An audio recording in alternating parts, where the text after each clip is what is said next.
આ જગ્યા પ્રશ્ન પૂછવા માટેની છે. સાંભળ સાંભળ તો બહુ કર્યું, જ્યાં ગયા ને ત્યાં સાંભળ સાંભળ જ કર્યું. અને આપણા પ્રશ્નો જે છે એ તો બધા એમને એમ જ રહ્યા. આ જગ્યા પ્રશ્ન જે મનમાં આવે બધું પૂછવાનું. અમારી પરીક્ષા કરવી હોય તોય કરાય. અમે નાપાસ થયેલા છે, હવે શું પરીક્ષા કરવાની એમાં? હે, શું કહે છે દાદા? દાદાને પ્રશ્ન કરો, પૂછો પૂછો પૂછો. બોલી બોલી શું બોલવું? આપણી વાત કરવાની. આપણી વાતમાં અજ્ઞાનતા છે, મૂળમાં પડી. હવે અજ્ઞાનતાની વાતો આપણા આગળ કરીએ એ બરાબર નથી. હવે તો હોભળવા માટે અમે આવ્યા છીએ. સાંભળવા માટે તો બરાબર, પણ અમને બોલતા આવડતું નથી. આપણી વાતો હોભળીને અમારે લક્ષ્યો રાખવા નથી. એટલે બહુ સમજવા જેવું છે. આ જગતની વાસ્તવિકતા એ જ્યાં સુધી ના સમજાય ત્યાં સુધી માણસની ચિંતા બંધ થાય નહીં. ચિંતા બંધ થાય તો જાણવું કે આપણા ગુરુની કૃપા આપણા પર ઉતરી, બાકી ધક્કા ફેરા છે. શું છે? કોઈ ગમે એવો ચમત્કારી હોય એને એટલું જ કહેવાનું, મારી ચિંતા બંધ કરો. સમજ પડી ને? અહીં ચિઠ્ઠી મૂકજો આજે. શું ચિઠ્ઠી મૂકવાની? બસ, પછી જુઓ ચમત્કાર થાય તારે ખરો. કોઈએ આવી ચિઠ્ઠી નહીં મેલી હોય હજુ સુધી. મારે તો છોકરાની ઘેર છોકરો થાય, મારો છોકરો અમેરિકા જાય, મારા છોકરાનો ધંધો સારો ચાલે. સમજ પડી? સાસુ ચિઠ્ઠી મેળે મારી વહુ સુધરી જાય. આ બધી ચિઠ્ઠીઓ મૂકે છે. પછી બીજે દિવસે બહુ ચિઠ્ઠી મેલે. શું બોલે?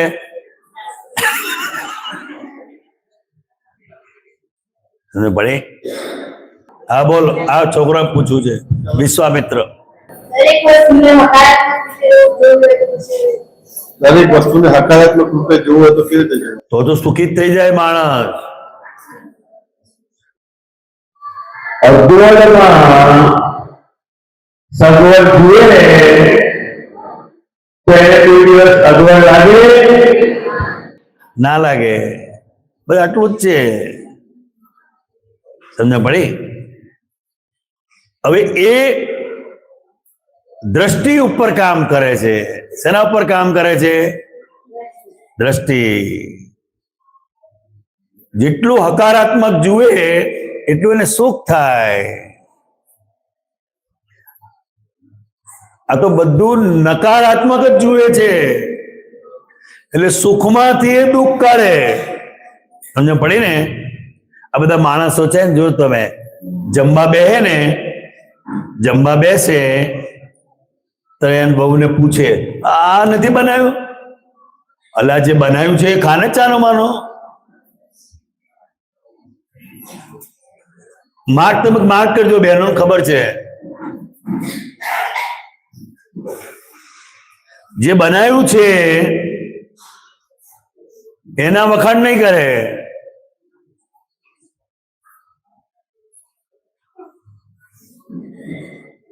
એટલે ધણી શું કે, તને રાંધતા આવડતું નથી કે. પછી પેલી બહુ એ કે તમને ખાતા એ ક્યાં આવડે ત્યારે કે. એ પછી શરૂ રામાયણ. છે કે નહીં? એટલે બહુ સારી વસ્તુ છે. એટલે અધ્યાત્મ જે છે, અધ્યાત્મ એ દ્રષ્ટિનો માર્ગ છે. શું છે? ક્રિયાનો માર્ગ નથી. અને બધા જ ધર્મની અંદર ક્રિયા કરે છે. શું કરે છે? હું શું કરું તો મને મળી જાય, હું શું કરું તો મને મળે. અને ગુરુ કે પાછા સંતોય કે તમે આ કરશો તો પુણ્ય બંધાશે, તમે આ કરશો તો પુણ્ય બંધાશે. કોઈ ગુરુએ એવી સમજ પાડી કે પુણ્ય એ પણ બંધન છે, પાપ તો બંધન છે, પુણ્ય પણ બંધન છે, અને તો પણ ભટકવું પડશે. અને પુણ્યમાંથી અને પાપમાંથી બંનેમાંથી જે છોડાવે એનું નામ જ્ઞાની પુરુષ. એ જ્ઞાની કહેવાય. ખ્યાલ જ્ઞાની પુરુષ. બધા ગુરુ બુદ્ધિશાળી હોય. કેવા હોય? બુદ્ધિશાળી એટલે શું? રેસ કોર્સમાં પડ્યા હોય, હરીફાઈમાં.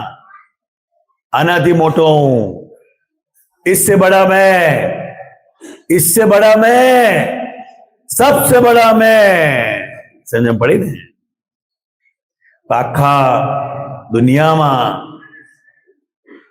આખા જગતનો શિષ્ય થઈને જે જીવતો હોય એને આત્મજ્ઞાની પુરુષ કહેવાય. એ કોઈના ગુરુ ના થાય. જે કોઈ નાય ગુરુ થાય નહીં એનું નામ આત્મજ્ઞાની પુરુષ. એ ગુરુ થવાની લાયકાત જ ના હોય, એનામાં લાયકાત જ ના હોય. તમે એને કહો ને કે તમે ગધેડા છો, તો કે હું ગધેડાથી નાનો છું.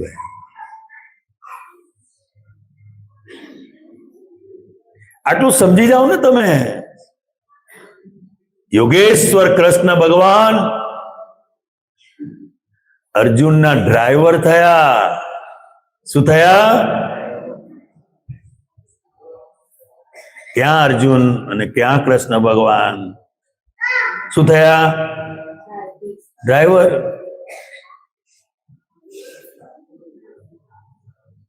કેટલું નાના બની ગયા.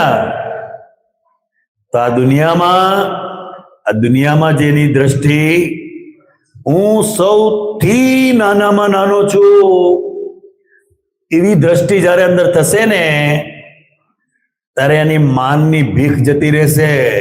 શું જતું રહે? હા.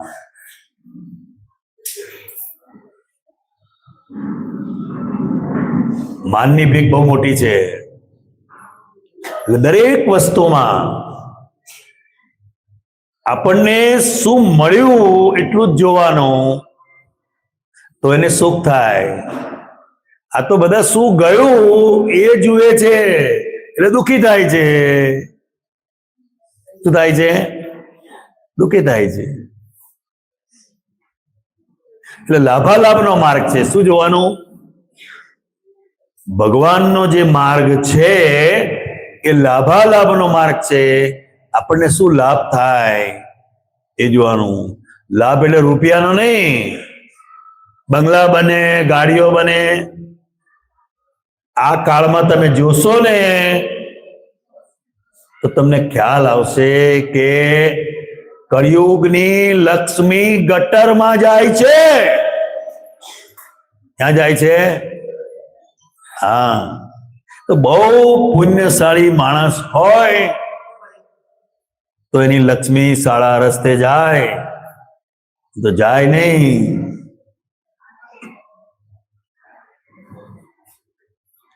ખ્યાલ આવ્યો? બહુ સમજવા જેવું છે. સંત પુરુષ એ પણ જુદા, સત્પુરુષ એ પણ જુદા, અને જ્ઞાની પુરુષ એ પણ જુદા. પણ આ ત્રણેય જગત કલ્યાણ માટે નિમિત્ત છે. શું છે? અને જેને જે જોઈતું હોય આ જગતમાં મળી આવે એવું છે. આ જગત આપણું છે. કોઈ બાપોય આપણો ઉપરી નથી. ભગવાન પણ આપણો ઉપરી નથી. સમજ પડે? ભગવાન એ આપણું સ્વરૂપ છે. શું છે? ભગવાન એ આપણું સ્વરૂપ છે. અને જો ભગવાન ઉપરી હોય તો મોક્ષ ના હોય, અને મોક્ષ હોય તો ભગવાન ઉપરી નથી. ભગવાન આપણું સ્વરૂપ છે. દરેક જીવ માત્રની અંદર આત્મ તત્વ સ્વરૂપે જે બેઠેલા છે એ ભગવાન છે. આ તો મંદિરમાં હોતે છે, આશ્રમોમાં હોતે છે, મૂર્તિઓમાં શોધે છે, ફોટાઓમાં શોધે છે. એ ખોટું નથી, એ ખોટું નથી. પણ જ્યાં સુધી એને સમજ ના પડે ત્યાં સુધી તો એવું જ હોય ને. તો નાના બાબાને તો રમકડા જ રમવા જોઈએ ને, ખ્યાલ આવ્યો? પણ એ કોક વાર આત્મજ્ઞાની પુરુષનો યોગ થાય અને આપણી અંદર રહેલા ભગવાનનું ઓળખાણ કરાવે, એનું નામ જ્ઞાની પુરુષ કહેવાય. ખ્યાલ આવ્યો? એટલે આજે બધા અહીંયા ચિઠ્ઠી મૂકીને જજો.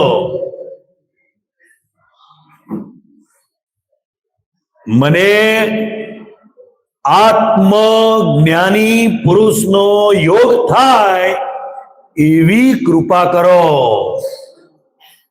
તો બધું દર તમારું આખી જિંદગીનું ફરી કોઈ વસ્તુ માંગવી નહીં પડે.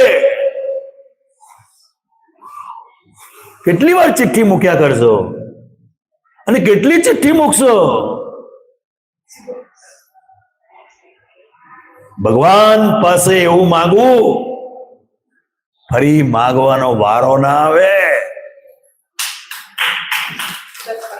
ધન્ય છે આ ગામની કઈ પુણ્ય હશે. આ ભૂમિ એટલી બધી પવિત્ર છે, આ ભૂમિ એટલી પવિત્ર છે. તમારો ભાવ અમને અહીં ખેંચી લાયો. શું છે કે છે ને, ભગવાન ભાવના ભૂખ્યા છે. શું છે? ભાવના ભૂખ્યા છે.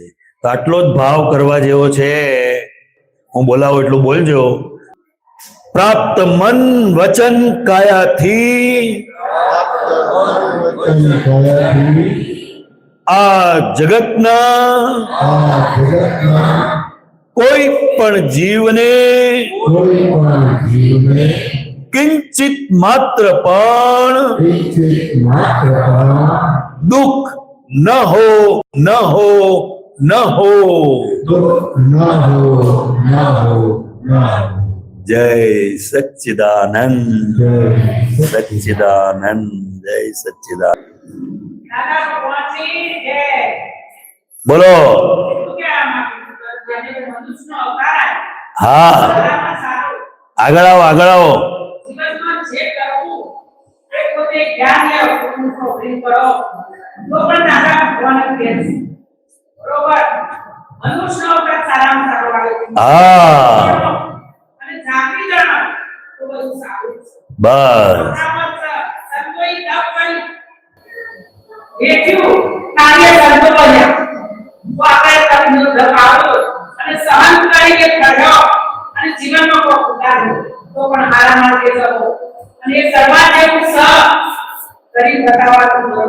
નથી.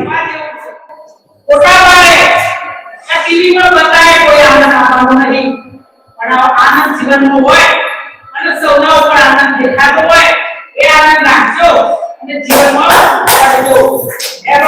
જય ભગવાન. આ દાદા ભગવાન એટલે હું સમજ્યા તમે? દાદા ભગવાન હું પશુપંખી થઈ ગયા હતા. શું કહે છે? આગળ ખુરશી લાવી દે. અહીંયા ખુરશી છે. એક મિનિટ. એ તો ગયા બધા હવે. દહીબેન બરાબર છે. તમારો પ્રશ્ન જે હોય કો તમારે શું? મારો પ્રશ્ન કશો નહીં. બસ તો પછી કઈ દો અને સારું કરવાનો આનંદ કરો. મારો પ્રશ્ન કોઈ નહીં. હું તો સારા વિચારો, સારું વર્તન રાખો. એ વર્તન થતું નથી કોઈનાથી. એનું શું? આ સંતોએ આપણે સંભળાય કરી, પણ આપણે મને કોણે ઉતાર્યું ના એ કરે. એ ઉતારવાનું નથી. અહીંયા જે વાત થાય છે ને એ કરવા માટે નથી કહેતા અમે, સમજ પડી? સમજવા માટે. આ બેટા બોલવું પડે. તો સમજવું નથી કોઈને. આ તો સીધું કરવાની વાત કરે છે. આપણે ગુરુ હોય, ગુરુ આપણને જ્ઞાન આપે. ભલે લેવાની ટેસ્ટિંગ નહીં હોય, પણ આપણે જ્ઞાન ના લીધું તો આપણું નહીં. તો ગુરુ તો બહુ મળ્યા, સાચી વાત છે. જ્ઞાની નથી મળ્યા. જ્ઞાની ગુરુ મળે ને તો આપણને શિષ્ય બનાવે, સમજ પડે? અને ગુરુ તરીકે રે. ગુરુ એટલે ભારે. એનો શું અર્થ થાય ખબર છે કોઈને? ગુરુ નો અર્થ થાય ભારે. હા, ભારે વસ્તુ તરે કે ડૂબી જાય? ગુરુનું જ્ઞાન કેટલું જો પાછા હું પૂછું એનો જવાબ આલો. જે ભારે વસ્તુ હોય એ તરે કે ડૂબી જાય? ભારે વસ્તુ એટલે ડૂબી જાય, પણ તરે એનું નામ તરે. ગુરુ એને કહેવાય કે જેણે શિષ્યની લાયકાત પણ ખોઈ નાખી, એ વાત છે. એને ગુરુ કહેવાય. એટલે ગુરુ એ આપણે શિષ્ય બનાવે. શું બનાવે? હા, આપણો રોગ કાઢે અને એનો રોગ મૂકે, એનું નામ ગુરુ. એનું નામ ગુરુ. અને જ્ઞાની પુરુષ એ તમને જ્ઞાની બનાવે. શું બનાવે? જ્ઞાની. હા, ગુરુ બહુ મળ્યા, જ્ઞાની હોય. જ્ઞાની. અને જે ગુરુ મળ્યા ને એ પાછા શાસ્ત્ર જ્ઞાની. ખ્યાલ આવ્યો? પેલા કે વચનામૃતમાં આમ લખેલું છે, શિક્ષા પત્રી. તમે બોલી પછી સાંભળવાનો પ્રશ્ન. ગીતામાં આમ લખેલું છે, શિક્ષા પત્રીમાં આમ લખેલું છે. એ બધી વાતો કરે. સમજ પડી? અલ્યા ભાઈ, પણ તું 25 વર્ષથી સાધુ થયો છું, તારું એક વાક્ય તો બોલ. તારા અનુભવનું એક વાક્ય તો બોલ. સમજ પડી તમને? એટલે શાસ્ત્રની જે વાત કરે છે એને ગુરુ કહેવાય, એને સંત કહેવાય. અને જે બોલે એ જ શાસ્ત્ર થાય, એને જ્ઞાની પુરુષ કહેવાય. શું કહેવાય એને? હા, એ શાસ્ત્રમાંથી જોઈને ના બોલે. જેમ ચોપડામાં લખેલા હોય કે 50,000 રૂપિયા લલ્લુભાઈ પાસે માંગુ છું, તે 50,000 શું કામ લાગશે? હે ના, જરા આનંદ થાય ખરો. આનંદ થાય પણ મનાવ. થોડું કામમાં કશું ના આવે. ખાલી લલ્લુભાઈ પાસેથી 50,000 લેવાના છે. એ તો 50,000 જયારે હાથમાં આવે ને તારે કામ લાગે. ત્યાં શાસ્ત્રમાં જે લખેલું છે એ ખોટું નથી. ખ્યાલ આવ્યો? પણ એને સમજાવે કોણ? બસ. એ પણ ભગવાનને હોદતા નથી ને, તમે ગુરુ હોદો છો. ગુરુ એ શાસક, ગુરુ માપા. પણ આપણે ગુરુ માન્યા, તો એને માન્યા. થોડું કર્મ એ કરીને આપણું કર્મ આપ્યું, પણ આપણે ક્ષેત્રે લીધું ના, ઉતાર્યું ના, આવડ નહીં. એ વાત બરાબર, એ વાત તમારી બરાબર. પણ એને વસ્તુ સમજાય તો કામમાં આવે ને. સાંભળી? ગુરુ જ આપણી પાસે હોતો હોય દાન દક્ષિણા તો ના ખબર પડે એ ભિખારી છે તો તમને હું હાલવાનો છે? તમને પડે? પ્રશ્ન તમારો પ્રશ્ન પૂછો. તમારો કોઈ પ્રશ્ન જાણવો હોય એ પૂછો, નહીં તો પછી બીજા કોઈને પૂછવો હોય તો એ પૂછે. હા, વાંધો નહીં. સરસ. ચાલો, જય સચ્ચિદાનંદ.